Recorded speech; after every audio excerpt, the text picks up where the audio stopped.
Okay, we will start our winner press conference for today's 21st annual Pennzoil 400 presented by Jiffy Lube, and we're joined by the crew chief and owner of the number 4 Jimmy John's Ford for Stewart Haas Racing, and that's Rodney Childers and Tony Stewart. Tony, let's start with you. Obviously, you were very excited in Victory Lane, 100th win for Kevin Harvick in all 3 national series. Maybe talk about the excitement in your camp right now. Well, it's awesome day for sure, especially the last 2 weeks. These guys have done an awesome job, and it just kind of feels like the last couple of years, these guys have done an awesome job. And I think the most impressive part for us is the fact that everybody thought the Fords were going to be underdogs this year, and not only the 4 car, but all Stewart Haas racing cars have had speed, and Penske's had speed, and Roush has had speed. So proud of everything that the Ford Motor Company's been doing for us. It shows their dedication to obviously the sport and this program. So proud of that, but really proud of Rodney and the 4 car guys that not only last week and today, but just everything they've done. Just it's nice to see Kevin and Rodney back in the form that we're used to seeing them in.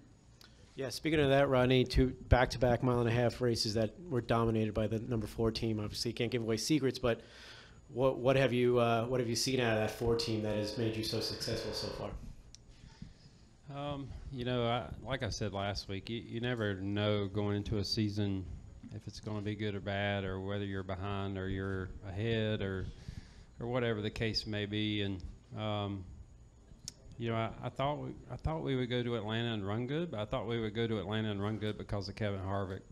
And I figured we would come here and really see what we had. And I was impressed from the first lap he made on Friday. And he said the car drove good. It went through the bumps better than it ever has here, and just all the stuff that it's supposed to do. And I really think it just comes down to a lot of hard work at the shop. A lot of hard work at the engine shop with Doug Yates and his guys at Roush Yates. And like Tony said, the stuff that Ford Performance has done to try to help us out, all that stuff matters. And I think we've done a good job as a team to focus on the details over the winter and focus on the fundamentals of racing, and really just focus on our own stuff, and kind of forget about the trick of the week and all the other stuff that goes around. And this guy beside me has told me over and over since day one I need to worry about our own stuff and focus on our own stuff, and I feel like that's what we've done, and it just has worked out good so far. Thank you, Rodney. And Kevin, you've added your name to this list. Richard Petty, Kyle Busch, and David Pearson, 100 NASCAR National Series wins. Congratulations. Maybe just talk about that milestone to open us up. Oh, you're right here. I thought it was somebody asking a question. Yeah. I'm hard to miss. So, yeah, it's been, it's been a lot of years accumulated with a lot of great race teams and people and situations. And, you've won some that you should, you've won some that you shouldn't. And, I think when you tag that triple-digit number to it, it really lets you realize that you've been fortunate to accomplish a lot of things and do things, consistently throughout the years. So it's been fun. I think for me, the last 5 years have really been the part that have been the most fun for me, just because of the fact that, I've been able to, come into Stewart Haas Racing, and Gene and Tony, took a chance and said, okay, we're going to do this a long time in advance, and Rodney was convinced to come over here and be a part of this deal. So, I think when you look at that, it's a little bit different when you look at something that has been built from the ground up, not only from the race cars and the transporters, but with the people. And for me, at this particular point, it's more fun. It's as fun. I love to win. Don't get me wrong. I love to win and love to be a part of that whole equation that comes with all these guys. And it starts with the ownership group and pulling into victory lane and seeing how excited all those guys are that do everything on the race cars that I'm fortunate just to sit in. I think is one of the things that is the most exciting for me. So I'm just fortunate to be riding the wave. And you can call me old, you can call us old, but you know, cars are fast and things are going well. Great. Thank you, Kevin. We'll open it up over here with Mike Hembry. Mike Hembry, USA Today. Rodney, this wasn't just a win, it was pretty much a butt kicking. But were you aware, even say 10 or 15 laps into the race, that you were going to have a car that might be this dominant? You know, I didn't know with the weather changing a little bit, you know, going into today with the wind not blowing, actually blowing the opposite direction. And, you know, the temperature was down, the track temp was up. There was just a lot of things that were different, but you know, we felt good about our car yesterday in practice. You know, it reacted to things that we thought that it should, and you know, like I said, probably the most impressive thing is how it went through the bumps down in 1 and 2. The whole weekend was incredible. So some of that stuff we don't ever understand, you know, how we did it, but we'll figure that part out, I guess. But we had a good car all weekend. Go to Jerry, Bob, Jeff, and then press box. Jerry Jordan, Kick at the Tires.net, PRN. I'm going to ask both of Tony and Kevin because I think I'm going to get two different answers. Kevin being kind of humble about saying the problems that y'all had last year, and y'all still kind of working on some things even though you were dominating. What's going to happen when y'all figure this out and actually start clicking on all cylinders? I mean, I've sat in here and told you guys, look, I mean, these guys at Stewart Haas Racing have worked on Chevrolets for a long time, and that's the only car that they knew. So learning the nuances of a different manufacturer, and I think as you look at the second year for us, you know, last year when we put the engine in the car, none of the steering components worked. You had to redesign the steering, you had to redesign the clips, you had to redesign the motor mounts, and then it was just one problem after another. And, you know, I think as you come into this year, all those things work, and, you know, you're working on, you know, the small nuances of the new inspection process and different things that come with that, and whatever the little rule changes were, the pit road stuff, and you know, those things are, those are that you were able to focus on something. Last year you weren't able to focus on anything, you know, for the first 4 months because everything was a problem, and you know, I think everybody knew that, and you know, I've told you guys this before, and the only reason that it didn't stick out like a sore thumb is because we have a lot of good people and owners and manufacturer that gave us the resources and finances to go out and solve those problems and get them to a point. But, you know, I think he would tell you, and, you know, I think, you know, all the engineers would tell you there's still a lot of things to work through. So, you know, sky's the limit on where it can go, and I think that's probably one of the biggest reasons that Tony and Gene and all of us thought that the resources and things that came with Ford were the light at the end of the tunnel could be a lot bigger than it was, just because you were able to control so many more things, you were able to work on so many more things, and not rely on anybody else. You were relying on your own people and your own walls, and you know, but there was a period in there where it was a handful to get it all going.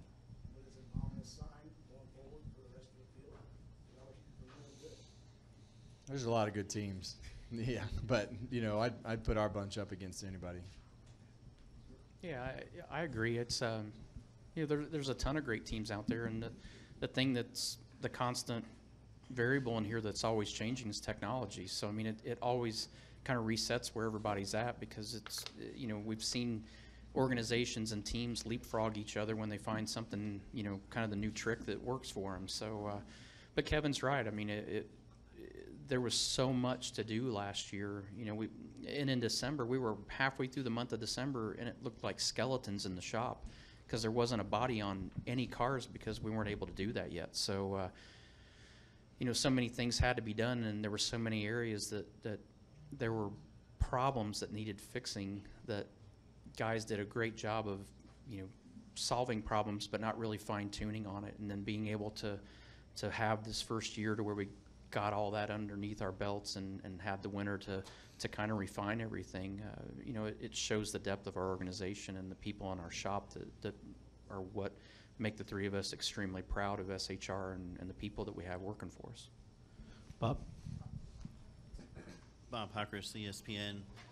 Tony, I know Rodney said that you never know how things are going to go, but did you have any sort of feeling that this might be coming, especially with the new body scan system and the new splitter rules?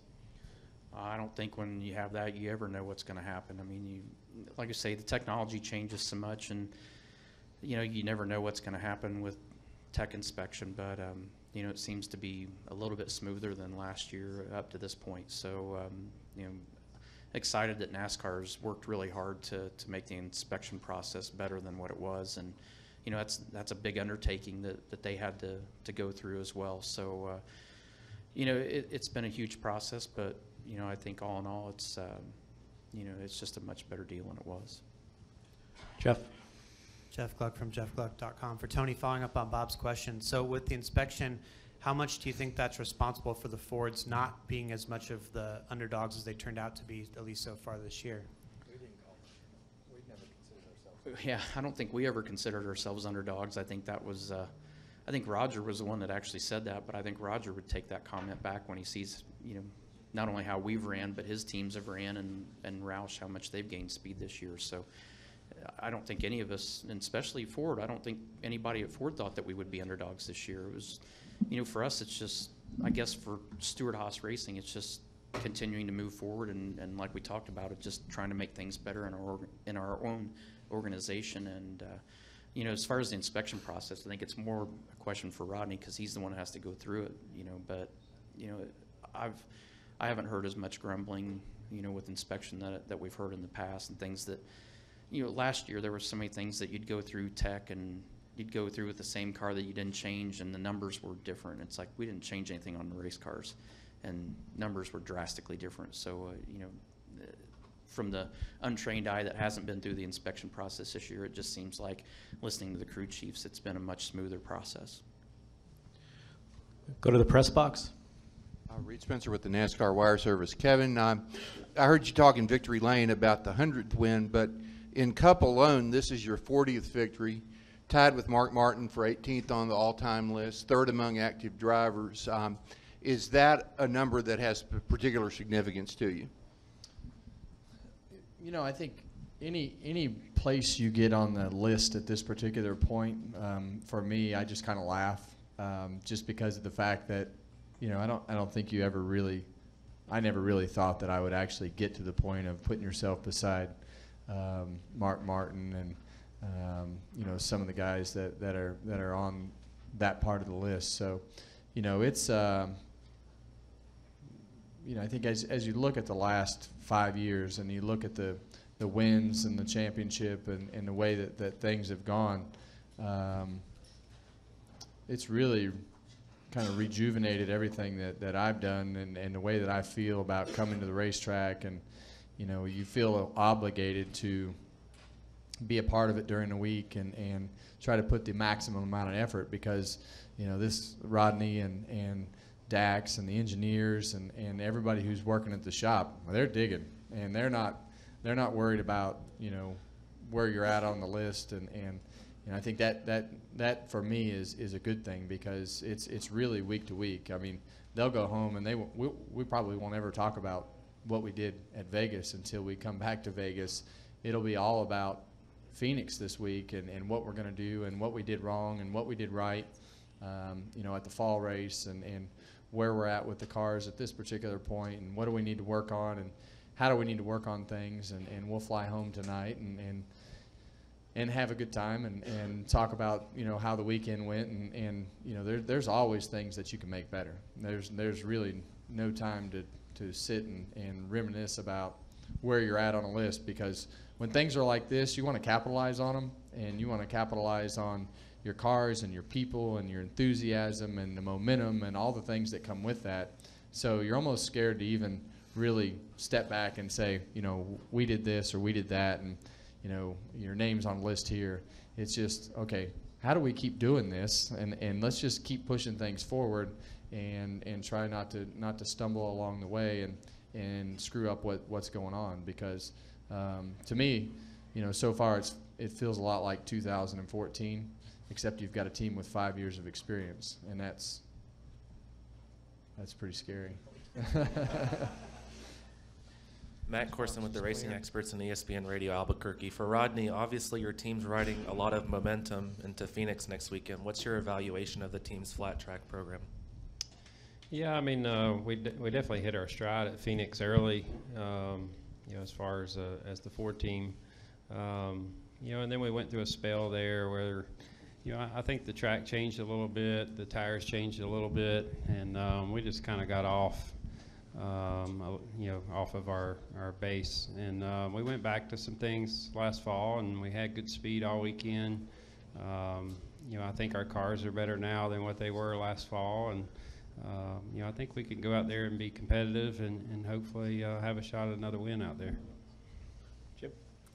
Jim Utter, motorsport.com. You just mentioned this, but both Kyle Busch and Martin on pit road were talking about how you looked like 2014 again, and Martin said, there goes Kevin Harvick off in his own zip code again. Does it really feel that way, or has so much changed in that time? Is it difficult to compare? Well, for me, there was a lot of questions coming into the weekend. I think Atlanta's its own beast, but I think we answered a lot of those questions for ourselves, and now it's about navigating the rest of it, and how do you push yourself forward? What do you need to work on, even though things are going good? Sometimes you have to trick yourself and everybody else into thinking, okay, well, everything's going good. Well, I can promise you that the 78, the 18, the 2, the 22, everybody's going to work and they're going to get better. I mean, we did that last year. So, we've been in this position before, and you have to keep pushing forward to try to keep your advantage of things that are working well for you. But you also have to find out what your weaknesses are. And this weekend we're going to a flat track, and like Rodney said, we didn't run well there in the spring. We ran better in the fall, but not like we expect to run. So, that's an important playoff race. So we have to figure out how to motivate everybody to keep pushing forward, to not sit idle in the things that we're doing and become complacent in the things that you're doing because it's good enough right now, because it won't be when you get to summertime. We'll take three more. Bob over here, and then Mike. Bob Hockers, ESPN. Kevin, does your car feel that much better than it did near the end of last year, or is it the same and everybody's just my car drove? I mean, you got to remember, at the end of last year, our car was as competitive as anybody. So we drove to victory lane there at Texas and led the most laps and won those stages, and just had some things not work out for us at Charlotte. So the mile-and-a-half stuff has been on point since we got to Chicago last year, and I think as you have a whole winter to step back, take a deep breath, and work on some things, and obviously, I think as you look at everything that's changed has obviously not hurt us as much as it hurt some other people. So there's still a lot of racing left to go, but it's good to have momentum. It's good to have things going early. It's good to score playoff points because we saw how important they were last year for the 78, and you want to, when things are going good, you need to hammer it home. You need to capitalize on it. You need to win stages, because there'll be a point where you go through that lull where somebody else is hot, and you hope that your hot streak is longer than theirs, so you can score more points and put yourself in a better position to try to put yourself in a better position for the playoff points than anybody else. Tom Zaleski, Iron County Today. Piggybacking off of that last thought, you have 5 wins in your last 9 trips at Phoenix, and you're on a serious roll right now. Is there anything? Are you feeling superstitious in any sense? You, the team, in your daily routine, trying to keep yourself on that narrow path and avoid the lull? I had 2 peanut butter and jelly sandwiches for lunch today, so that sounds like that's the omen, which is great for me, and especially if I can eat them on white bread like I did today. So.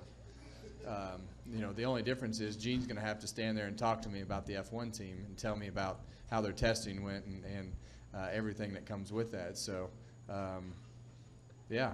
So 2 peanut butter and jelly sandwiches, and Gene Haas is required to come to the race and give me an update on F1 testing. We'll wrap it up with Mike here on the left. Tony, you've won races in cars that were this dominant before.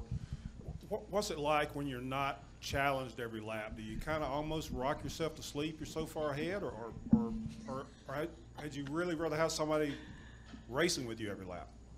Well, it's nice. I mean, there's days that it's not like that, and you got to work your guts out just to try to keep up. So when you have days like this, it's it gives you the flexibility to really, in all reality, it gives you an opportunity to focus a little more about what your car's really doing, because you're not really having that pressure on you as far as somebody pressuring you on the racetrack. So when you can get out by yourself like that and things are clicking along, it seems like the closer things are to being right, the easier it is to actually diagnose what it is you need. So, on a day like today when, and Atlanta, when Kevin's got, cars that are driving the way he wants to drive like that, he can really pick apart what it is he needs to be even that much better.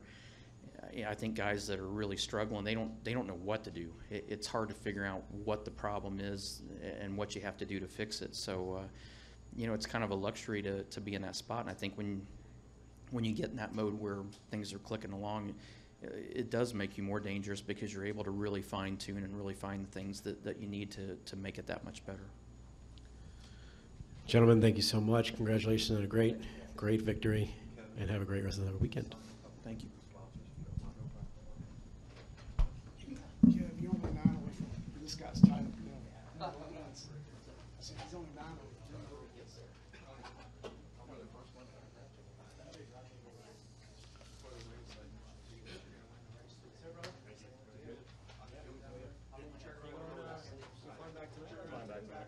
I know. You got the number 2, right? Yeah.